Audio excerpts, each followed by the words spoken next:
नमस्कार दोस्तों, DD red के एक और रिएक्शन वीडियो में आप सभी का स्वागत है। मैं हूं आलोक। तो आज जो वीडियो मैं आप लोगों के लिए लेकर आया हूं वो बहुत ज़्यादा खास वीडियो है।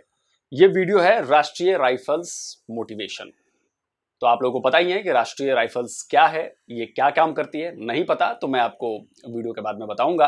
तो चलिए सबसे पहले वीडियो देखते हैं और उसके बाद इस पर मैं अपना रिएक्शन देता हूँ, साथ ही आपको कुछ जानकारियाँ भी दूँ। चलिए शुरू करते हैं।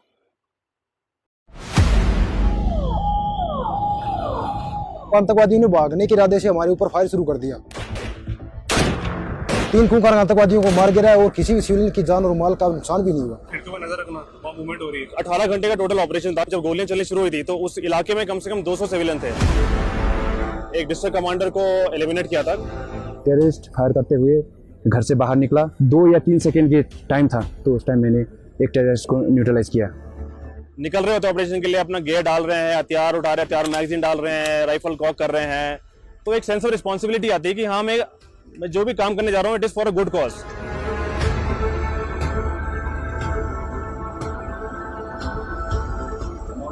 ये जो लाइन लिखी है ना, राष्ट्रीय rifles protector of Awam destroyer of terrorism, ये सिर्फ लाइन नहीं है।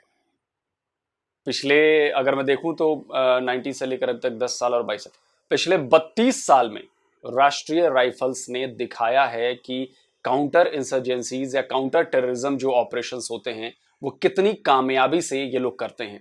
और इसमें इन्होंने बलिदान भी दिया है अपना, ऐसा नहीं है, बलिदान भी दिया है आरआर वालों ने, बहुत जबरदस्त। और भी कई चीजें बताने के लिए, लेकिन वीडियो देखते हैं। थोड़ा पहले डिस्काउंट किया जाएगा, यही बाग के थ्रू आके पीछे वाला रास्ता आप कट करेंगे। कॉन्टैक्ट होने पे फर्स्ट प्रायोरिटी हमारी सिविलियंस की सिक्योरिटी है। किसी भी हाल में किसी भी सिविलियन को या अपने बंदे को चोट नहीं लगनी चाहिए। चोट सिर्फ एक ही बंदे को लगेगी और वो है टेररिस्ट। कोई शक किसी को? आर का काम है CICT, काउंटर इंसर्जेंसी और काउंटर टेररिज्म की लड़ाई लड़ना। बाकी जगह पे अगर देखेंगे हम तो बहुत ही क्लियर लाइन बिछी हुई है कि हम यहाँ से इस तरफ हमारे दुश्मन बैठे हैं या एडवर्सरीज बैठे हुए हैं। लेकिन आरआर में ये है कि हम अपने खुद के इलाके में ऑपरेट कर रहे हैं, हिंटरलैंड में ऑपरेट करते हैं, जिसकी वजह से हमारे को कुछ भी ब्लैक एंड वाइट नहीं पता, everything is shades of grey. हमारा अलग ही तरीका है सर्च करने का। ADP निकालते हैं हम, NDP करते हैं। इसकी वजह से हमारी कैजुअलिटी भी कम है। एक आर्मी मैन के लिए आरआर में सीखने के लिए बहुत कुछ है। कोई भी इंडिविजुअल पोस्टिंग आरआर में आता है तो उसकी सबसे पहले 1 महीने ट्रेनिंग होती है CBS क्रू में। उसको यहाँ के डायनामिक्स, यहाँ के टेरेन, यहाँ का लोगों के बारे में बताया जाता है, past operation, successful operation and most importantly जो ऑपरेशन सक्सेसफुल नहीं हुए जिससे हमें सीख ज़्यादा मिलती है उनके बारे में बताया जाता है। फायर एंड मूव की ड्रिल की बहुत प्रैक्टिस होती है। यहाँ पर शील्ड का इंट्रोडक्शन यहाँ पर हुआ था। मैंने 4 लाइव ऑपरेशन देखे मेरे दौरान, जिसमें मतलब एक मेरा चुनौतीपूर्ण ऑपरेशन रहा था, जिसमें 30 जून 2021 को ऑपरेशन था हमारा ऑपरेशन जो नवंबर के महीने में हुआ लास्ट ईयर। सबसे पहला ऑपरेशन मेरा ऑपरेशन था। मेरा फर्स्ट ऑपरेशन ऐसा था जिसमें रन अवे कॉन्टैक्ट हमारा हुआ था 20 नवंबर 2021, जो जिस ऑपरेशन में मेरा थोड़ा योगदान था।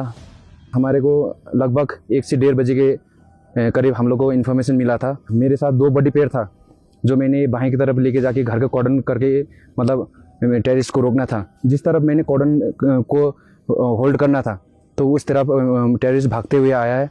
और उस टाइम मेरे को ये पता नहीं था कि फायर कहाँ से आ रहा।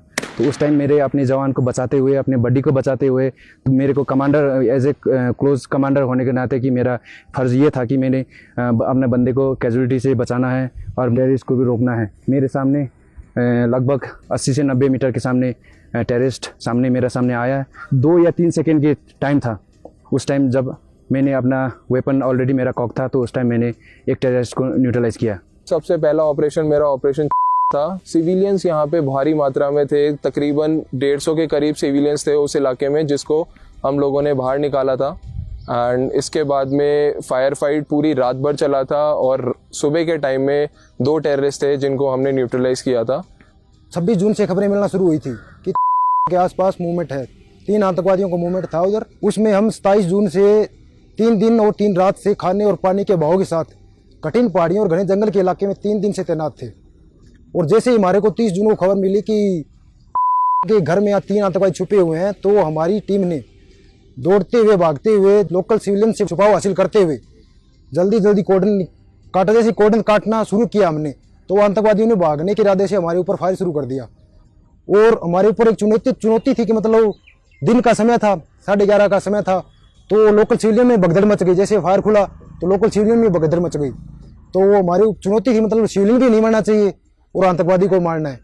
तो हमारी टीम ने अदम्य साहस का परिचय देते हुए 3 खूंखार आतंकवादियों को मार गिराया और किसी भी सिविलियन की जान और माल का नुकसान भी नहीं हुआ। 5 साल पुराना यहाँ मिलिटेंट था, उसके बाद एक और मिलिटेंट मारा था। ये एक 18 घंटे का टोटल ऑपरेशन था, काफी लंबा ऑपरेशन चला था। इसकी मेन डिफिकल्टीज ऑपरेशन की ये थी क्योंकि ऑपरेशन के टाइम जब गोलियां चलनी शुरू हुई थी तो उस इलाके में कम से कम 200 सिविलियन थे, मगर किसी सिविलियन को हार्म ना पहुंचाए हुए 200 सिविलियन को बाहर निकाला और फिर अपने अपना टास्क एग्जीक्यूट करना सेफली शुरू किया। वो जैसे ही हम उधर कोर्डन के लिए गए थे, उस समय घर से निकल के वो भाग रहे थे, हमारा कोर्डन भी पूरा नहीं हुआ। तो उस समय बहुत मुश्किल होता है टेररिस्ट पहचानना, हो सकता है सिविलियन कोई भाग रहा हो, उसको कंफर्म करना। जो रनअवे कॉन्टैक्ट होता है वो बहुत मुश्किल होता है। जैसे 2 टेररिस्ट हमको भागते हुए दिखे, कंफर्म करना मुश्किल था क्योंकि उन्होंने फेरन पहना था, सर्दी का टाइम था, तो फेरन के अंदर हथियार था उनके। तो हमें नहीं पता था कि वो टेररिस्ट है या फिर सिविलियंस है। तो जैसे ही वो नज़दीक पहुंचे, उन्होंने फेरन अपना उतार दिया और फायरिंग स्टार्ट कर दी। उस समय हमें पता चला, कंफर्म हुआ कि ये टेररिस्ट है। सोल्जर होता है वो मरना जीना कोई वो नहीं है इसके लिए। और जब भी कोई यहाँ से हम जब बाहर निकलते हैं तो जो हमारे डिवाइन 9 के 38 जवान शहीद हुए हैं उनको मतलब याद करके बाहर निकलते हैं और इसी इरादे से बाहर निकलते हैं कि आज कांटेक्ट होगा और आज हम ठोकेंगे। आपका अगर सक्सेसफुल ऑपरेशन होता है, ये ट्रूप्स के लिए मोरल बूस्टर है। प्लस दूसरी चीज, हथियार उठाने के लिए जो लोग जो सोचते हैं कि हम हथियार उठाएंगे, ये उनके लिए एक लेसन जाता है, उनके लिए एक वो जाता है कि फियर इंसिल करा जाता है कि हथियार उठाओगे तो कुछ नहीं मिलेगा। इंडियन आर्मी है जो उनको मतलब हम कैंप के अंदर भी बुलाते हैं, गाँव में जाते हैं, जो यूथ लोग हैं उनको इकट्ठा भी करते हैं, हम उनको बताते रहते हैं आतंकवादियों को सपोर्ट मत करो। कुछ हासिल नहीं हुआ है, लड़ाई करके कुछ हासिल नहीं हुआ है, इस देश ने बस जाने गंवाई है। इधर की आवाम के लिए, अमन शांति के लिए हम ये सब कुछ कर रहे हैं और हम यही चाहते हैं कि वो सही रास्ते पर, गलत रास्ते को ना अपनाएं।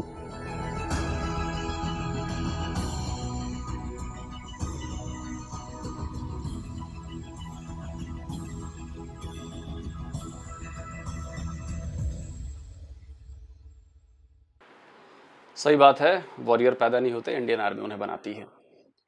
देखिए, ये जो पूरा वीडियो था ये कोई रिक्रिएशन नहीं था, ये नेचुरल ओरिजिनल वीडियो आरआर के जो ऑपरेटिव्स हैं उनके वीडियोस थे और उन्होंने अपनी कहानियां बताई। उन्होंने बताया, इनकी बातों से झलक रहा था कि देखिए ये ऑपरेशंस कितने मुश्किल होते हैं, किसी भी सेकंड आपकी जान जा सकती है और दोहरी तरफ से इनको दोहरी तलवार पर चलना होता है। एक तरफ है लोकल लोग जिनको बचाना है, कुछ लोकल्स उसमें ऐसे भी हैं जो इनको सपोर्ट करते हैं, कुछ लोग ऐसे भी हैं जो इन्फॉर्म कर देते हैं कि भाई कॉर्डन ऑफ हो रहा है। तो इन सारी चीज़ों को देखते हुए और टेररिज्म को ख़त्म करना इनका पहला मोटो है, तो ये बड़ा मुश्किल काम करते हैं। और मैं राष्ट्रीय राइफल्स को सैल्यूट करता हूँ कि भाई जिस टेरेन में, जिस 24 घंटे साल भर हर मौसम में ये लोग ऑपरेट करते हैं, ये काबिल तारीफ है। मतलब इतनी जान है इनमें कि ये कहीं भी जाके डट जाते हैं। और जो लोग राष्ट्रीय राइफल्स के बारे में नहीं जानते हैं वो बता दूं मैं कि 1990 में आपको याद होगा कि वो दौर कितना ख़राब था जम्मू कश्मीर के लिए। तो उस वक्त काउंटर इंसर्जेंसी और काउंटर टेररिज्म के लिए राष्ट्रीय राइफल्स की स्थापना की गई और इस वक्त इसमें करीब मुझे लगता है कि 80,000 से भी ज़्यादा ट्रूप्स हैं। आप सोचिए, ये छोटी मोटी फोर्स नहीं है, ये बहुत बड़ी फोर्स है। इसका हेडक्वार्टर जो है वो जम्मू कश्मीर के उधमपुर में है और इसको निकनेम आरआर के नाम से जानते हैं। तो कई सारी बटालियंस हैं, कई सारी यूनिट्स हैं इसकी। तो इनका जो मोटो है ना, जो इनके उस पर लाइन लिखी होती है, वो होती है दृढ़ता और वीरता। मतलब अंग्रेजी में कहें तो करेज एंड वेलर। तो आप सोचिए कि ये इन लाइनों को ये लोग चरितार्थ करते हैं जो इनके ऑपरेशंस होते हैं, जब ये आतंकवादियों को मारते हैं, खुद गोली खाते हैं लेकिन उनको भी मारते हैं। और उसके बाद आप सोचिए कि तो ये लाइनें दर्शाती हैं कि आरआर क्या है। और इनका जो वॉर क्राई है जो वो है, वो भी मेरे फेवरेट, जिनकी मैं बहुत पूजा करता हूँ, बजरंग बली पीछे हैं, उनका है बजरंग बली की जय। ये वॉर क्राई है। तो सोचिए, मैं तो और ज़्यादा आरआर के करीब हुआ बजरंग बली वाले कनेक्शन से। और इनकी बेसिकली जो 5 यूनिट्स हैं, इनकी काउंटर इंसर्जेंसी फोर्स जो जिसे कहते हैं, तो 5 यूनिट्स हैं। इनमें है आपका romeo force, delta force, victor force, kilo force और यूनिफॉर्म फोर्स। तो जो इसमें रोमियो फोर्स है वो राजौरी और पुंछ में ऑपरेट करती है, जो डेल्टा फोर्स है वो डोडा में ऑपरेट करती है, जो विक्टर फोर्स है वो अनंतनाग, पुलवामा, शोपियां, कुलगाम और बडगाम वाला जो इलाका है वो यहाँ ऑपरेट करती है। वैसे ही किलो फोर्स जो है वो भी कुपवाड़ा, बारामूला और श्रीनगर में ऑपरेट करती है, और जो यूनिफॉर्म फोर्स है वो उधमपुर और बनिहाल में करती है, और इसमें भी है। तो ये 5 आपकी यूनिट्स हो गई जो हैं मेन, और इनके अंडर में करीब 80,000 जवान आते हैं। तो जो विक्टर फोर्स और किलो फोर्स है ये आती है ऑपरेशनल कमांड जो 15 कोर की है वो उसके अंडर आती है, और जो डेल्टा फोर्स, रोमियो फोर्स और यूनिफॉर्म फोर्स है ये 16 कोर के अंडर आती है। अच्छा, ये जो पूरी फोर्स है ये ऐसा नहीं कि किसी को भी इसमें भर्ती कर लिया जाता है, ये सारे लोग आर्मी के बंदे होते हैं जो अलग अलग यूनिट से आते हैं। और आपको जानकर हैरान होगा कि आरआर में 65 बटालियंस हैं, 65, और इनमें हर जगह से लोग हैं। मद्रास रेजिमेंट से भी हैं, बिहार रेजिमेंट से भी हैं, गोरखा से भी हैं, महार रेजिमेंट से भी हैं। मतलब जितने रेजिमेंट्स मुझे लगता है कि अपनी इंडियन आर्मी में है वहां से बंदे यहाँ पर आते हैं, और फिर इनकी ट्रेनिंग होती है, फिर इनको बहुत सारी चीजें सिखाई जाती हैं। क्योंकि देखिए, बॉर्डर पर लड़ना, जैसा कि वीडियो में बताया उन्होंने, कि पता होता है कि दुश्मन लाइन के उस पार है, लेकिन यहां पर बिल्कुल डिफरेंट है। यहां पर दुश्मन हम सबके बीच में है, हमारे बीच में है, अपने लोगों के बीच में है। तो वहां से ढूंढना, कॉर्डन करना, इंटेलिजेंस जुटाना, ऑपरेशन को अंजाम देना, कम से कम कैजुअलिटी रखना, ये सोचिए कितनी बड़ी बात है। तो यूं ही कोई आरआर वाला नहीं बन जाता, मैं तो यही कहूंगा। और जो लोग जानते हैं आरआर को बेहद करीब से, वो मेरी इस बात से इत्तेफाक रखेंगे कि यूं ही कोई आरआर वाला नहीं बन जाता, यूं ही कोई राष्ट्रीय राइफल्स वाला नहीं बन जाता। ये राष्ट्रीय राइफल्स के लिए काम करना और उसमें जाकर ऑपरेट करना बहुत कुछ सिखाता भी है, और दिखाता है कि एक्चुअल जो काउंटर इंसर्जेंसी होती है, एक्चुअल वॉरफेयर जो होती है आतंकवादियों के खिलाफ, वो कैसी होती है। तो जल्दी हाजिर होता हूं एक और वीडियो के साथ। और हाँ, इस वीडियो पर कमेंट जरूर करिएगा, क्योंकि इससे हमारे सैनिकों, हमारे जवानों का मोराल भी बूस्ट होगा और लोगों तक पता चलेगा। ज्यादा से ज्यादा लाइक और शेयर कीजिएगा। तो जल्दी हाजिर होता हूं एक और नए वीडियो के साथ। नमस्कार, जय हिंद।